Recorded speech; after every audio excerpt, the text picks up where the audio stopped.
Magandang araw po sa inyong lahat. Turuan ko na po agad kayo makapag-English. Magbigay na po agad ako ng mga halimbawa.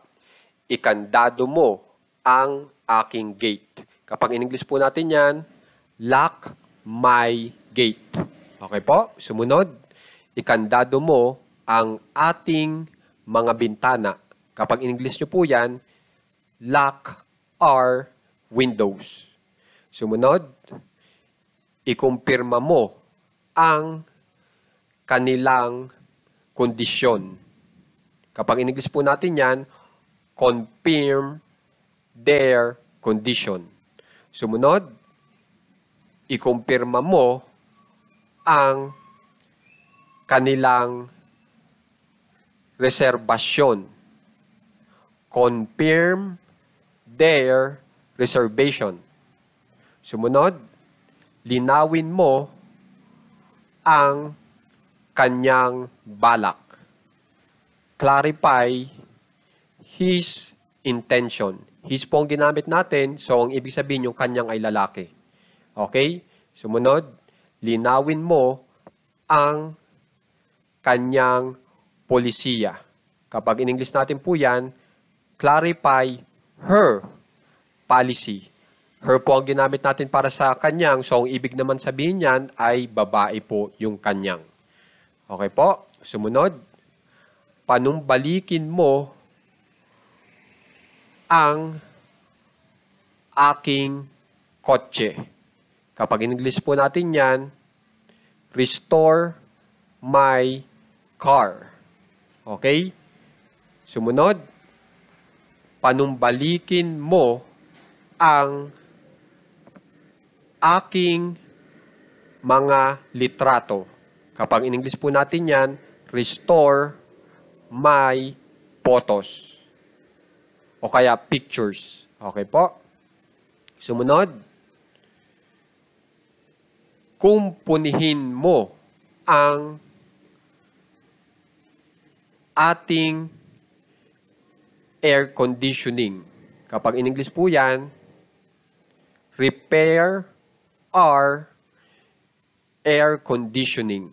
Sumunod, kumpunihin mo ang ating computer. Repair our computer. Okay po? Okay, sumunod, i-order mo ang aking paboritong merienda. Order my favorite snack.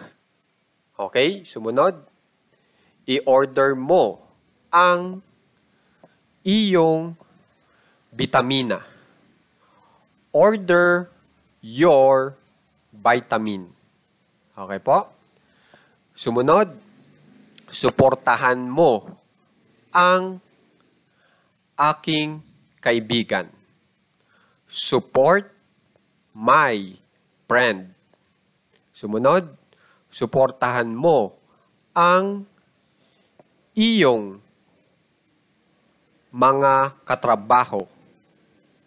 Support your co-workers. Okay po? Okay, sumunod, tulungan mo ang aking kaibigan. Help my friend. Sumunod, tulungan mo ang iyong mga katrabaho. Help your co-workers. Okay po? Okay, sumunod, tanggapin mo ang kanilang mungkahi. Accept their proposal. Sumunod, tanggapin mo ang kanyang alok. Accept his offer. Okay? His ang ginamit natin, so yung kanyang ay lalaki. Okay? Sumunod, pataasin mo ang aking suweldo. Increase my salary.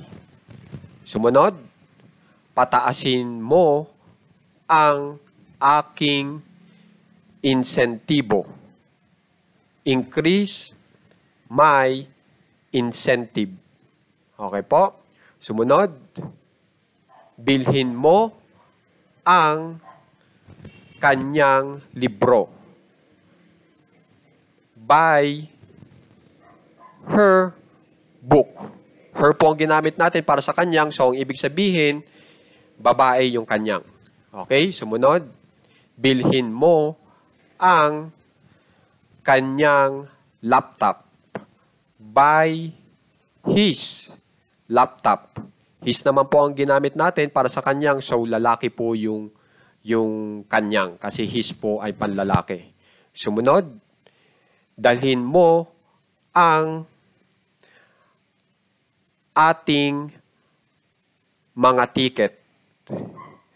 Bring our tickets. Sumunod, dalhin mo ang iyong helmet. Bring your helmet. Okay po? Sumunod, igihin mo ang iyong pagsasagawa.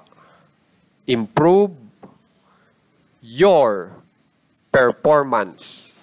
Sumunod, igihin mo ang iyong kalusugan. Improve your health.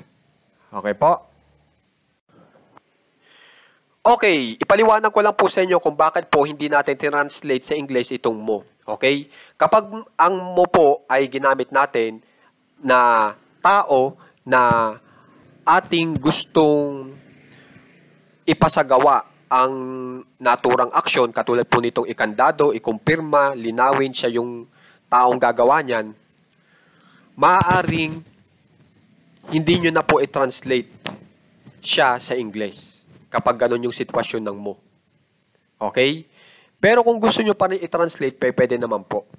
So, may dalawa po kayong option o pamimilian. Itatranslate nyo yung mo o hindi nyo itatranslate yung mo. Pero kung hindi nyo itatranslate yung mo, dapat yung sitwasyon po ay katulad po nitong ating leksyon. Na itong mo ay ginamit natin bilang taong gusto nyong pagawain nitong naturang aksyon na ito. Okay po? So, magbigay po ako ng halimbawa na pwedeng i-translate yung mo. Ikandado mo ang aking gate. You lock my gate. Okay? Yung you po, yung Y-O-U, yan yung mo. Tapos, nasa pinakaunahan ng ating English sentence. Tapos, syempre, yung Y po ng you, dapat naka-capital letter.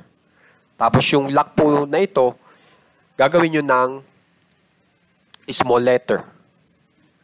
Okay po? Ganun po ang mangyayari. Pero kung gusto nyong, ang gamitin naman po ay yung nasa leksyon natin, pwede rin naman po. Magiging lock my gate. Yan lamang. Tapos yung mo, hindi na natin i-translate sa English. Okay? Kasi may batas po talaga sa English na ganun. Kapag yung mo ay ginamit natin bilang tao na ating gustong pagawain nitong naturang aksyon, maaaring hindi na natin i-translate yan sa English. Itong salitang mo. Okay po? So, tatandaan nyo yan. Para kapag kayo nagbabasa po, maka-encounter po kayo ng ganito na hindi natin translate yung mo, edi meron na po kayong ideya kung bakit.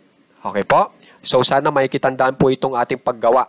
Itong sentence structure na meron tayo para makabuo rin po agad kayo ng English agad.